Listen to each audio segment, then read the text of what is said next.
Hello friend, thank you so much मुझे सुनने के लिए। आप लोगों का बहुत बहुत शुक्रिया। और मैं आज आपके साथ अपनी सक्सेस स्टोरी शेयर करने जा रही हूँ कि मैंने अपने हस्बैंड के लिए जॉब को मैनिफेस्ट किया था। वो मैंने कैसे किया था, मैंने क्या क्या किया था, वो सारी चीज़ें डिटेल में आपके साथ शेयर करूँगी। तो सबसे पहले जो एक काम होता है ना, वो होता है कि पहले तो आपकी एक डिज़ायर होनी चाहिए कि आपको ये चीज़ चाहिए तो चाहिए, आपको करना है तो करना एट एनी कॉस्ट। आप ये नहीं देखें मेरी लाइफ में तो अभी मेरे बच्चे स्कूल जाते हैं, मेरे पास टाइम नहीं है, मैं तो सारा दिन मेरा घर के काम में ही निकल जाता है। तो अगर आप ये सब चीज़ें देखते रहेंगे, कमी देखते रहेंगे, तभी आप कुछ नहीं कर पाएंगे।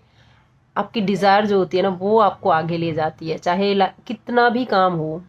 अगर आपका सपना है ना किसी चीज़ को पाना, उस चीज़ के लिए आप टाइम मैनेज कर ही लेते हैं।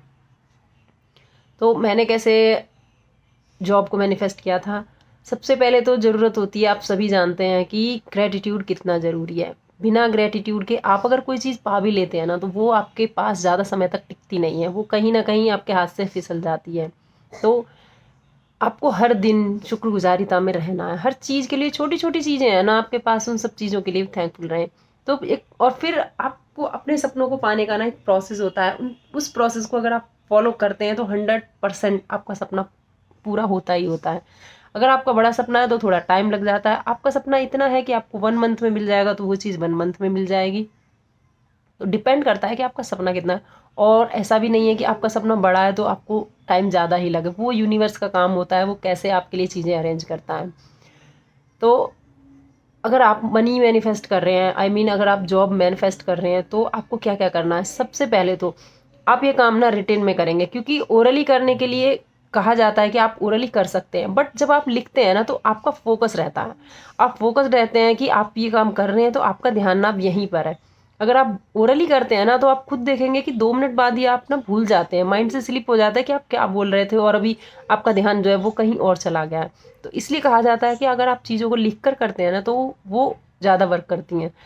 तो जहाँ भी अभी पास्ट में आपके पास जितना भी मनी आया है ना, कहीं से भी आया, किसी ने आपको गिफ्ट दिया है, कहीं से आपको डिस्काउंट मिला है, किसी ने आपको कुछ भी दे दिया। कई बार हमें चीज़ें भी मिल जाती हैं ना गिफ्ट में, कि किसी के लिए कोई यूज़ की नहीं है तो उन्होंने आपको दे दी, या किसी के पास डबल चीज़ें हैं तो उन्होंने आपको दे दी। तो पैसा तो लगता है ना सब चीज़ में। आपका नहीं लगा, जिन्होंने चीज़ें खरीदी हैं उनका तो लगा ना। तो इसलिए उन सब चीज़ों को लिए धन्यवाद देना शुरू करें। और उसके बाद जहाँ जहाँ से भी आपके पास, जिस भी कंपनी में या जहाँ से भी कहीं से भी आपका जो अर्निंग आ रही है ना, उस जगह के लिए धन्यवाद देना शुरू करें। क्योंकि बहुत से लोग जो सबसे बड़ी गड़बड़ करते हैं, कई बार वो यही हो जाते हैं कि जहाँ काम कर रहे हैं ना, सबसे ज़्यादा कंप्लेन वहीं के लिए होती है कि हमारा तो बॉस खराब है, हमारे तो साथ में जो लोग काम करते हैं वो ऐसे हैं ऐसे हैं। तो आप वहाँ के लिए कभी कंप्लेन ना करें। तो आप हर एक चीज़ के लिए बैठकर लिखना शुरू करें। आई एम थैंकफुल फॉर, कि आपके लिए यहाँ से पैसा आया। I am thankful. और कई बार ना कुछ लोग आते हैं हमारी लाइफ में, वो हमारी हेल्प कर जाते हैं, उन लोगों का भी आपको धन्यवाद देना है, लिख कर करना है। आप कोशिश करें 2 घंटे तो एटलीस्ट बैठ कर लिखें। अगर आपकी वो डिज़ायर है ना कि मुझे ये चीज़ चाहिए, तो आपको थोड़ा तो टाइम निकालना होगा अपने लिए। 2 घंटे आप लिख कर करेंगे ये काम।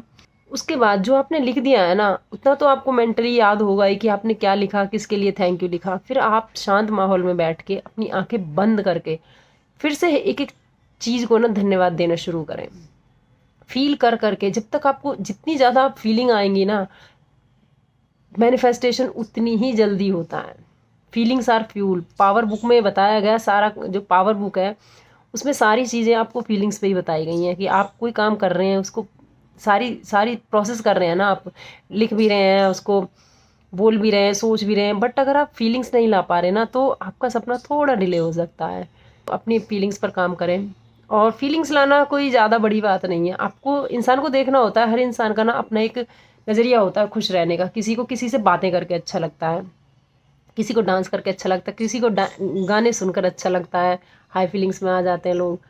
आपका जो भी तरीका है ना, आप देखें आपका क्या क्या है, तो आप वो काम करना शुरू करें। और साथ में अपने हर चीज़ के लिए, एक एक पैसे के लिए, आपको सड़क पे पड़ा हुआ 1 रुपया भी मिला है ना, उसके लिए भी थैंकफुल रहें, उसके लिए भी धन्यवाद बोले। पैसा तो है ना। तो आप अगर ये प्रोसेस करते हैं ना, 100% आपको आपकी ड्रीम जॉब मिलेगी ही मिलेगी। और फिर आप जो चाहते हैं ना, उसको बस इतना फील करना शुरू कर दीजिए, वो चीज़ आपकी ऑलरेडी हो गई है। Act as if. क्योंकि जितना आप किसी चीज़ का नाटक करते हैं ना, वो नाटक एक ना एक दिन रियलिटी बन जाता है। तो कहते हैं ना, झूठ भी ऐसा बोलें कि अगर वो कभी सच होता है ना तो उससे आपको फ़ायदा ही हो।